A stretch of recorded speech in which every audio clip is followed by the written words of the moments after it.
আসসালামু আলাইকুম। সাম্প্রতিক সময়ে জাকসু এবং জাকসু নির্বাচনের কারণে সবচেয়ে ভাইরাল ওয়ার্ডের নাম হচ্ছে ভূমিধস। কিন্তু আমরা কয়জনেই বা ভূমিধস শব্দটির ইংলিশ এবং এর সঠিক প্রনাউন্সিয়েশনটা জানি। আজকের ভিডিওর মাধ্যমে আমরা এই সংক্রান্ত তিনটি অত্যন্ত গুরুত্বপূর্ণ ইংলিশ ওয়ার্ড এর সঠিক প্রনাউন্সিয়েশন এবং অর্থ জানবো ইনশাআল্লাহ। চলুন শুরু করা যাক। এক নম্বর হচ্ছে ভূমিধস। ভূমিধস শব্দটির ইংলিশ ওয়ার্ড হচ্ছে ল্যান্ড স্লাইড।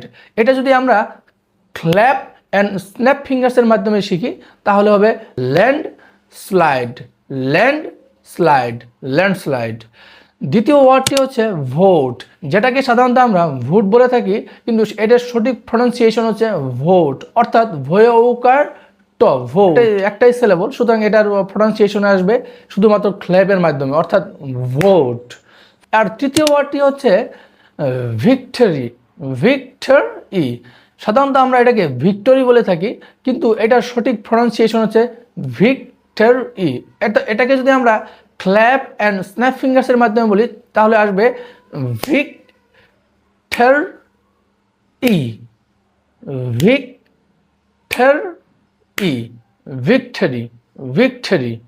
তো এই ছিল আজকের ভিডিওটি কেমন লাগলো সেটা অবশ্যই কমেন্টস করে জানাবেন, এবং ভিডিওটি ভালো লাগলে অবশ্যই লাইক, কমেন্ট, শেয়ার করে আমাদের সাথে থাকবেন। আল্লাহ হাফেজ।